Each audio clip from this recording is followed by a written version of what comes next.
Fala aí pessoal do Mansão Geek, tudo certo? Eu espero que sim, e hoje eu estou trazendo mais um vídeo de Jojo pra vocês, porque eu sei que tem muita gente que gosta desse anime, né? E hoje o tema que eu quero abordar com vocês é quem venceria numa luta, num tete a tete, num X1, Dio Brando ou Diavolo. Dito isso, vamos ao vídeo. Tanto Dio quanto Diavolo são dois dos vilões mais fortes da obra inteira, colecionando fãs de diversas formas. E sem contar que são personagens muito poderosos por conta de seus poderes que são muito elevados e muito marcantes dentro da obra de Jojo. Isso sem contar os seus stands, que são muito marcantes e igualmente poderosos, e também as diversas legiões de assassinos que eles também comandaram. Fora que esses assassinos, além de serem assassinos, também eram muito poderosos e por isso eram comandados por eles, né? Agora que eu já apresentei um pouco dos dois, eu vou falar separadamente de cada personagem e no final dizer quem venceria. E o primeiro que eu vou trabalhar é o Dio. Vou começar pelo Dio porque afinal ele apareceu primeiro na obra, sendo o primeiro vilão da parte 1, sendo o rival ali direto da família Joestar, dando muito trabalho a Jonathan Joestar, um dos personagens principais da obra. Isso sem contar que nessa parte ele se tornou um vampiro e criou uma legião de guerreiros da noite, dando ainda mais trabalho ao Jonathan, que é o primeiro Jojo a encarar essas aventuras bizarras que a obra mostra pra gente. Dio, ele meio que tem uma ausência na parte 2, porque após alguns eventos da primeira parte ele é derrotado. E após ele absorver o corpo de Jonathan, ele fica, como posso dizer, imerso em um caixão, praticamente morto, à mercê aí do mar, mundo afora, né? Sem ter contato com nenhuma luz, afinal ele é um vampiro, e praticamente ausente de toda a parte 2 do anime. Agora falando da parte 3 de Jojo, Dio Brando tem uma participação bem mais presente que a segunda, né?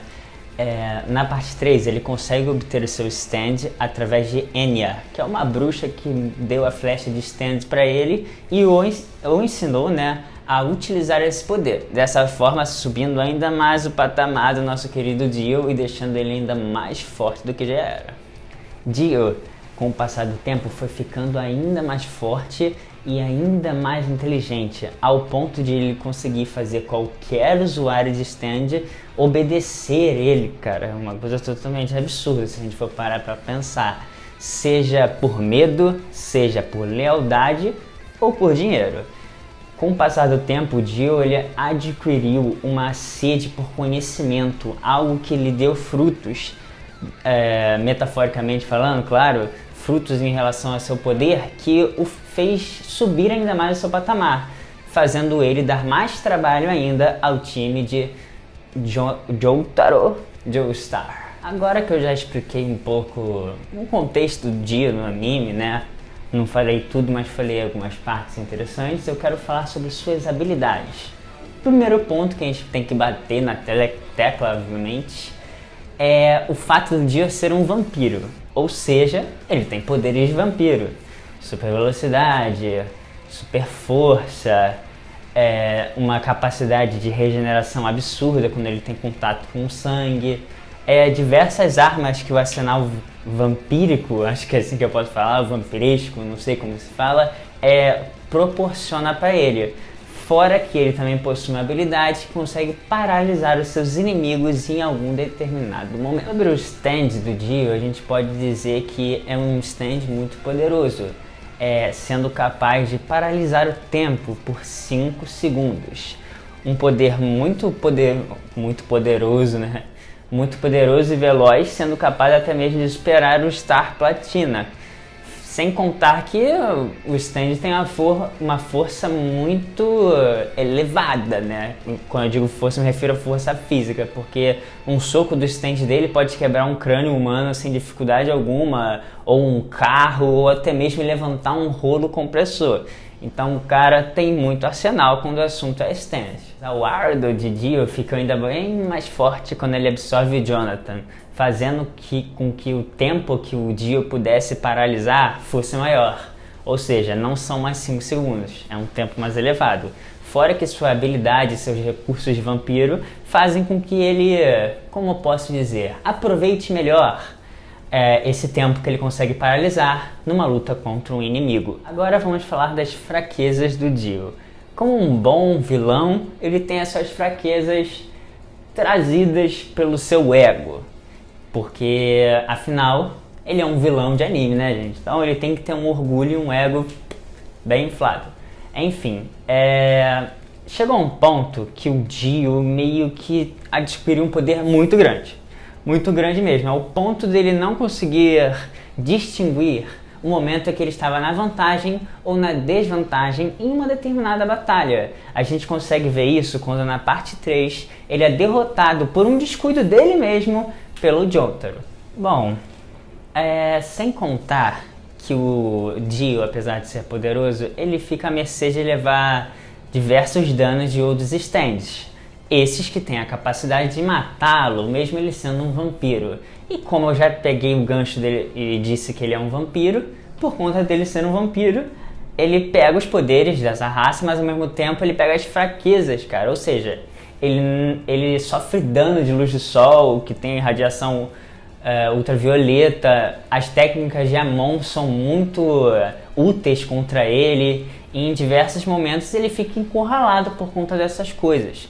Mas, sem dúvidas, o seu principal calcanhar de Aquiles é o seu orgulho, porque Dio tem bastante poder e é bem inteligente, mas quando se trata de ego e orgulho, ele meio que fica cego e fica à mercê da derrota em diversas situações que a gente enxerga ele assim. Agora que eu já meio que apresentei o Dio pra vocês, vamos falar do Diavolo, cara.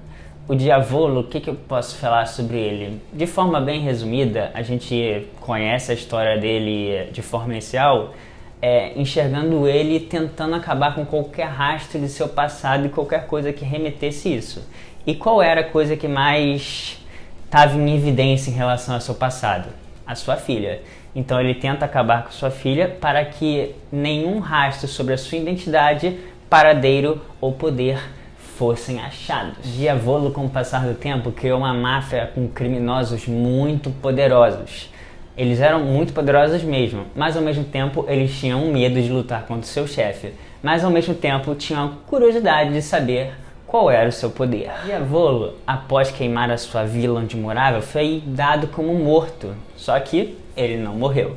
E após esses acontecimentos, ele foi para uma expedição no Egito, onde ele achou 6 flechas de stand e vendeu 5 para Enya, aquela mesma bruxa que eu já tinha comentado para vocês, por um valor absurdo, e deixou uma flecha guardadinha para ele, a flecha que iria originar o seu stand no futuro. E após todos esses acontecimentos, ele cria a máfia que eu já citei para vocês. Essa máfia foi meio que como posso dizer, a arma que ele usou para poder ter a influência que ele tem Europa fora. Em determinado momento da obra, Jotaro se une ao Polnareff para que eles pudessem proteger o mundo da próxima ameaça que utilizasse os stands. E em determinado momento, eles viram que era jogo para os dois se eles se separassem e cada um cobrisse uma parte do mundo. Polnareff ficou com a parte da Europa, no momento em que o Diavolo estava em ascensão. Então, ele foi investigar a tão famosa máfia que utilizava os stands. E cara, ele só não morreu por pura sorte, porque ele levou uma surra bem dada. Agora vamos falar sobre as habilidades do Diavolo. Só queria deixar claro uma coisa, não me lembro de já ter dito isso antes, mas quando eu disse que ele domina a Europa fora, eu estava querendo dizer que ele dominava uma parte da Europa.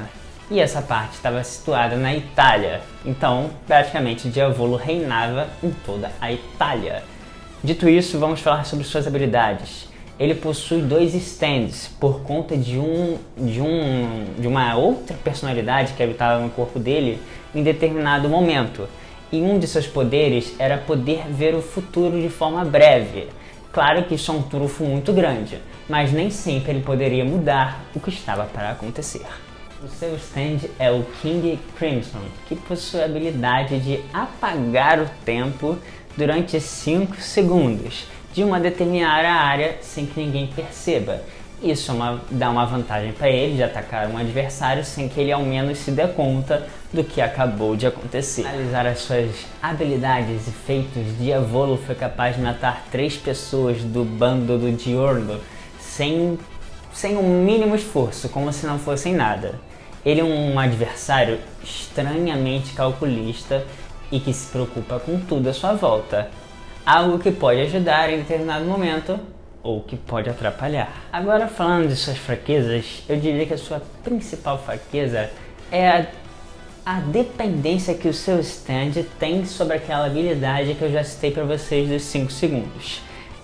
Porque se a gente não for contar isso, o stand dele não tem muitos recursos e não tem uma força destrutiva considerável. Fora que as fraquezas do corpo do Diavolo são as fraquezas de uma pessoa comum, algo que o deixa em desvantagem se a gente for projetar a luta contra o Dio. Então, colocando tudo na balança, os feitos e os poderes de ambos, a gente consegue perceber de forma bem tranquila até que o Dio é o vencedor dessa batalha. Por quê?